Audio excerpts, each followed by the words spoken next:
오늘 우리 허락하신 하나님의 말씀은 마태복음 14장 22절에서 33절까지의 말씀입니다. 우리 교독합니다. 예수께서 즉시 제자들을 재촉하사 자기가 무리를 보내는 동안에 배를 타고 앞서 건너편으로 가게 하시고 무리를 보내신 후에 기도하러 따로 산에 올라가십니다. 저물매 거기 혼자 계시더니 해가 이미 육지에서 술이나 떠나서 바람이 거스름으로 물결로 말미암아 고난을 당하더라. 밤사경에 예수께서 바다 위로 걸어서 제자들에게 오시니 제자들이 그가 바다 위로 걸어오심을 보고 놀라 유령이라 하며 무서워하여 소리 지르거든 예수께서 즉시 이르시되 안심하라 나니 두려워하지 마라. 베드로가 대답하여 이르되 주여 만일 주님이시거든 나를 명하사 물 위로 오라 하소서 하니 오라 하시니 베드로가 배 위에서 내려 물 위로 걸어서 예수께로 가되 바람을 보고 무서워 빠져가는지라 소리질러 이르되 주여 나를 구원하소서 하니 예수께서 즉시 손을 내밀어 그를 붙잡으시며 이르시되 믿음이 작은 자여 왜 의심하였느냐 하시고 배에 함께 오름에 바람이 그치는지라 같이 있습니다. 배에 있는 사람들이 예수께 절하며 이르되 진실로 하나님의 아들이로소이다 하더라. 아멘. 할렐루야. 주님의 은총과 평화가 우리 가운데 함께 하시기를 바랍니다. 오늘은 마태복음 14장 22절에서 33절까지의 말씀을 통해 왜 의심하느냐 라는 주제로 말씀의 은혜를 나누고자 합니다. 왜 의심하였느냐 라는 이 말, 예수님께서 오늘 본문에서 하신 말씀 중에 있는 부분인데요. 오늘 우리 이 시간 예배를 드리는 우리에게도 이 질문을 하시는 것 같습니다. 왜 의심하였느냐 라는 것. 여러분 왜 의심합니까? 의심하는 자는 이 의심하는 상대방에 대한 신뢰가 쌓여있지 않기 때문이죠. 아니면 그 시간이 쌓여있지 않기 때문입니다. 어떻게 보면 같은 말입니다. 같이 하는 공감의 시간이 오래되지 않았기 때문에 신뢰할 수 없는 것이죠.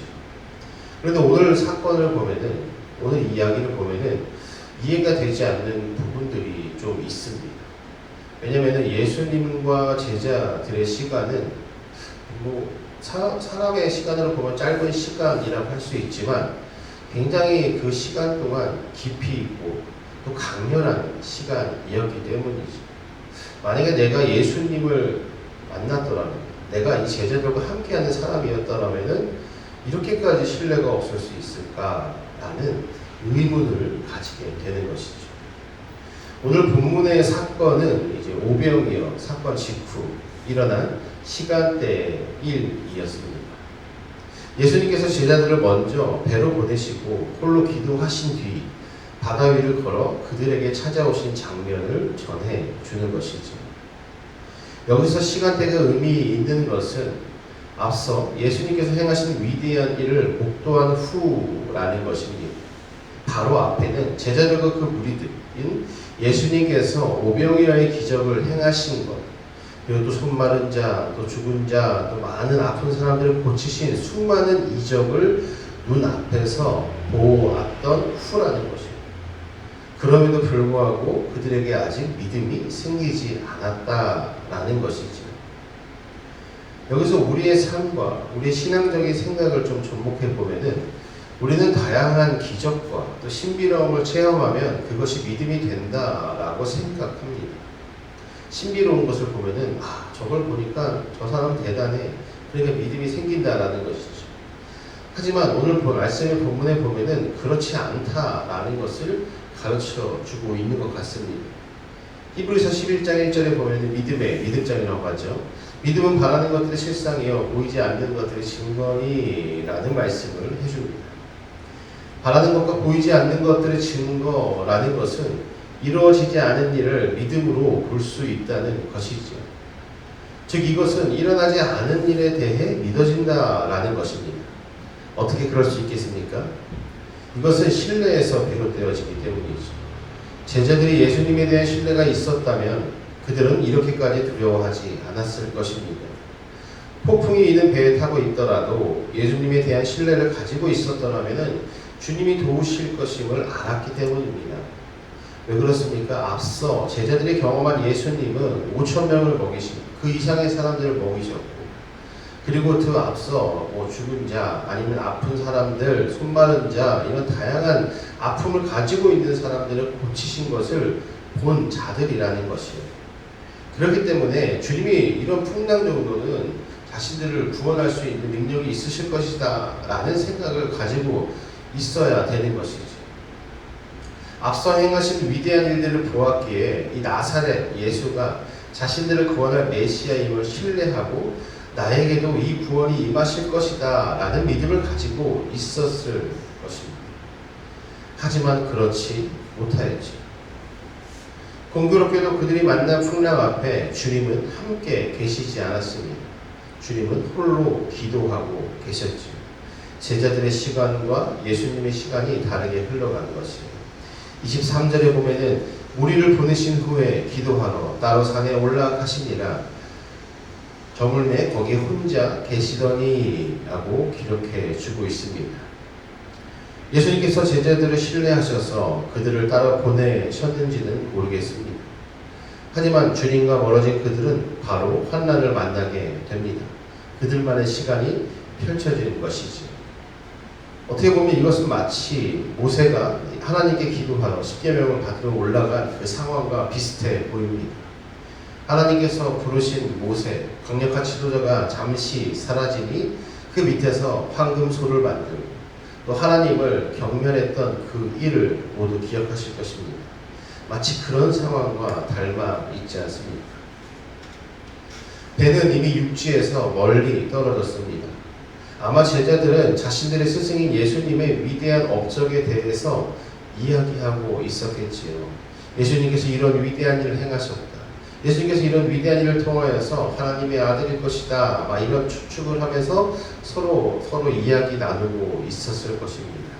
그리고 이 일들을 어떻게 전할까 설렘과 기대를 가지고 다음 행선지로 향하고 있었을 것입니다. 그런 그들에게 고난이 다가옵니다. 24절에 해가 이미 육지에서 수리나 떠나서 바람이 거스름으로 물결로 말미암아 고난을 당하더라. 바다 위에서 만나는 풍랑은 인간이 감당할 수 없는 대자연의 힘을 과시합니다. 배멀미를 조금이라도 해보신 분들은 아시겠지만 사람이 어찌할 수 없는 일이지요. 배가 풍랑을 만났다라는 것은 삶의 모든 것이 흔들리는 것과 같습니다. 어디 한 군데 기댈 곳도 없고 의지할 것이 없는 상태이지요. 사람은 땅에 발을 디디고 살아갑니다. 땅은 흔들림이 없을 때 인간에게 안정감을 주고 그곳이 삶의 터전이 되어 줍니다. 하지만 배를 타고 바다로 나갔을 때 풍랑을 만나면 그 안정감은 사람의 모든 감각을 무너뜨립니다. 정말 어찌할 수 없는 상황이 되는 것이지. 그런 상황에 주님이 그들에게 다가오십니다. 25절 밤 사경에 예수께서 바다 위로 걸어서 제자들에게 오시니, 여기서 밤 사경은 새벽 3시에서 6시 사이를 말합니다. 제자들이 탄 배가 얼마나 긴 시간 동안 풍랑에 휘둘렸는지 알 수 있겠지요. 지칠 대로 지친 그들에게 주님이 물 위로 걸어오시는 것입니다. 더 이상 무서울 곳이 없을 것 같았을 때에 물 위를 걸어오시는 예수님을 보고 제자들은 기겁을 합니다. 어떤 자는 유령이라고도 하고요. 그런 그들에게 주님이 말씀하십니다. 27절 예수께서 즉시 이르시되 안심하라 나니 두려워하지 말라. 주님은 제자들에게 안심하고 두려워하지 말라라고 말씀하십니다. 그런데 주님은 1절에도 제자들에게 두려워할 분을 두려워하라 라고 가르치셨던 적이 있어요. 마태복음 10장 28절에 보면은 몸은 죽여도 영혼은 능히 죽이지 못하는 자들을 두려워하지 말고 오직 몸과 영혼을 능히 지옥에 멸하실 수 있는 이를 두려워하라 라고 말씀하셨죠. 하나님을 두려워하라. 지금 자신들의 몸을 휘두르는 풍랑에 그리고 자신 앞에 물 위에 서 있는 정체불명의 것, 바로 그것을 두려워하는 제자들에게 전곡을 찌르는 말씀입니다. 몸은 죽여도 영은 죽이지 못하는 정체불명의 것에 두려워하는 제자들을 보면서 진짜 힘을 가지신 하나님을 두려워하여 그분에게 엎드리는 자가 하나도 없음을 보신 것입니다. 여러분, 고난과 환난을 만나면은 우리는 기도해야 한다라는 것은 너무나 당연한, 어떻게 보면 논리이지요. 그런데 그러지 못했다라는 것, 앞서 수많은 일들, 많은 이적들을 본 제자들이 이런 풍랑과 환난 중에 주님께 기도하는 자가 한 명도 없었다라는 것이죠. 왜 그랬을까요? 왜 그럴까요? 그렇게 예수님 눈앞에서 바라보고 따랐던 제자들이 어떻게 하나님께, 예수님께 기도하는 자가 한 명도 없었을까? 이런 의문을 가져봅니다. 아마도 교만 때문이지 않았을까라는 생각 때문입니다. 앞서 수많은 일들을 바라보고 위대한 일들을 바라보니까 자신들이 마치 예수님이 됐냐, 자신들이 마치 예수님의 진짜 사람이 됐냐 착각하고 있었기 때문에 이런 일이 일어나지 않았을까 생각해 봅니다. 예수님의 제자이기 때문에 이런 일이 일어날 리 없다라고 생각했을까요? 예수님을 따르는 나에게 왜 이런 일이 일어나는지 당황해서 그랬을까요? 성경에는 풍랑을 만나는 고난 중에 제자들이 한 명이라도 기도했다는 이야기가 기록되어 있지 않습니다. 믿음 없음이 드러나는 대목이기도 하지요. 예수를 믿는 우리들은 어떻습니까? 지금 만난 환난이 예수를 믿는 나에게 왜 일어나는지 당황스럽습니까? 하나님을 믿고 따른다는 우리들에게 고난이 왜 임하는지 이해가 되지 않을 때도 있지요. 그런 우리에게 주님은 말씀하십니다. 안심하라, 두려워하지 말라. 여기서 이제 또 한 사람이 등장을 합니다. 바로 베드로라는 사람이죠. 우리가 잘 아는 베드로입니다. 베드로는 흔히 우리가 나서기 좋아한다라고 생각을 합니다. 요즘 퍼스트 펭귄이라는 말이 있죠. 아시는 분은 아실 텐데, 이 퍼스트 펭귄은 위험한 일, 아니면 절벽, 아니면 먹이를 구하기 위해서 행동하는 것 중에서 이 펭귄의 무리 중에 가장 먼저 앞서서 행하는 펭귄을 말합니다. 만약에 절벽을 뛰어넘을 때 그것이 정말 안전한지 아닌지를 이제 알 때 가장 앞에 있는 펭귄이 뛰어든다라는 것이죠. 펭귄이 뛰어들어도 괜찮으면은 다음 무리들이 다 같이 뛰어드는 것을 이제 이야기합니다. 또 어떤 사람이 이렇게 말합니다. 이 퍼스트 펭귄은 자신이 뛰어드는 것이 아니라 뒤에서 밀기 때문에 맨 앞에 있는 자가 떨어지는 것이다 라고 이렇게 이야기하기도 합니다. 또 어찌됐든 가장 먼저 뛰어드는 자를 이야기하는 것이죠. 마치 베드로 같은 자를 말합니다. 모든 일 앞에서 베드로는 항상 예수님께 질문하기도 좋아했고, 또 예수님께 질문하면서 자신이 가장 먼저 행하기를 좋아했습니다. 오늘 말씀 본문에 보면은 베드로가 예수님께 질문합니다. 만약에 당신이 진짜 예수님이거든 나를 무리를 걷게 해달라 라고 이렇게 말하는 장면이 등장을 하는 것이죠. 하지만 어떻습니까? 베드로는 결국 물에 빠집니다. 바람의 소리를 듣고 물에 빠지고 허우적대면서 나를 구원하여 주시옵소서 라고 예수님께 손을 내밀죠. 그리고 예수님께서는 31절에 예수께서 즉시 손을 내밀어 그를 붙잡으시며 이르시되 믿음이 작은 자여 왜 의심하였느냐 하시고 라고 말씀하십니다. 우리는 참 특이합니다. 베드로는 굉장히 믿음이 큰 자, 또 반성이라고 이야기하죠. 물론 후에 있는 이야기지만 인간이 보기에 베드로는 믿음이 있는 자입니다. 하지만 예수님께서 보시기에 베드로는 믿음이 작은 자였습니다. 여기서 믿음은 큰 일을 행하는 것을 말하는 것이 아니라는 것이죠. 주님이 하신 말씀을 다시 보면 이렇게 말씀하시지요. 왜 의심하였느냐? 믿음은 신뢰입니다. 베드로가 주님을 신뢰했더라면 바다에 빠지는 일은 일어나지 않았을 것입니다. 하지만 주님이 앞에 계심에도 불구하고 바람을 보고 바람 소리를 듣고 그 바람을 더 무서워하여 신뢰를 잃어버린 것입니다. 주님이 앞에 계신데도 다른 것에 한눈이 팔려버린 것이지요. 믿음이 없다, 믿음이 없으면 바로 이런 상태를 말해줍니다. 주님을 바라보지 못하는 것, 다른 것에 한눈 팔려 주님 앞에 나아가지 못하는 상태, 그것이 바로 믿음이 없음이라는 것이죠. 이제 풍랑은 그쳤습니다.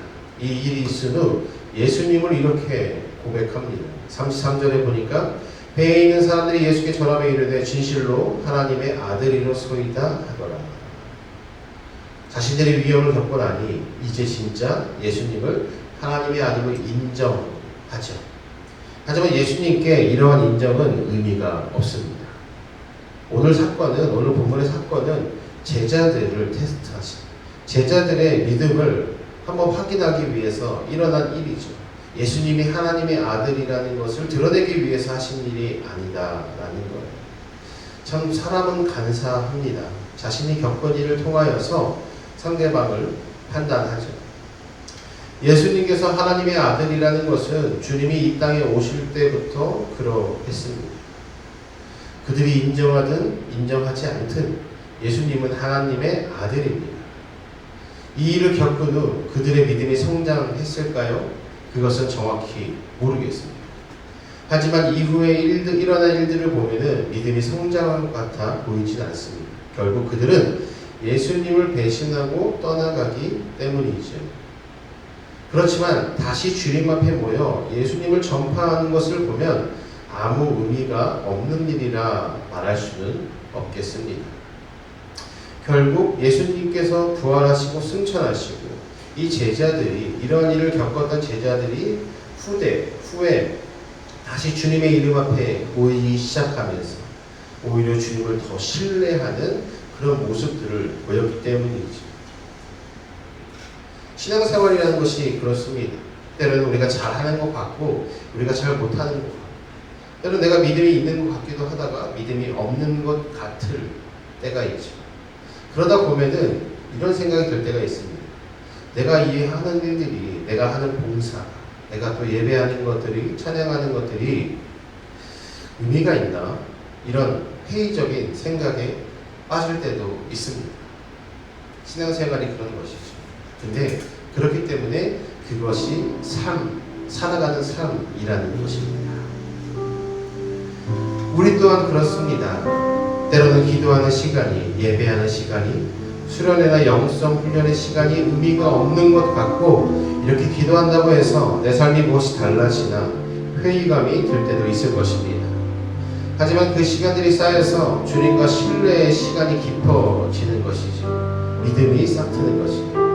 지금 당장 산을 옮길 믿음을 가지라는 것이 아니라 눈앞에 주님을 바라보는 것, 그리고 주님이 하시는 말씀에 귀 기울이고 응답할 수 있는 것부터 시작하는 것이지. 그렇게 주님과 신뢰가 쌓일 때 비로소 풍랑이 있는 바다를 주님과 함께 걷는 믿음에 이르게 되는 것입니다. 어떤 바람과 풍랑을 만나도 흔들리지 않는 믿음, 세상은 흔들려도 내 발밑에 디딜 곳 하나 없는 세상에서도 주님의 손을 잡고 어디든 걸어 나아갈 수 있게 하는 힘, 그것이 믿음이지. 지금 삶이 어떠하든 우리는 앞으로 걸어 나아가야 합니다. 이 생을 살아가는 것, 주님은 우리에게 안심하고 두려워 말라 함께 걸어갈 것을 권하십니다. 그런 주님의 음성에 반응하여 믿음의 길을 걸어 나아가는 성도가 되기를 축원합니다. 이렇게 말씀 묵상의 시간 같습니다.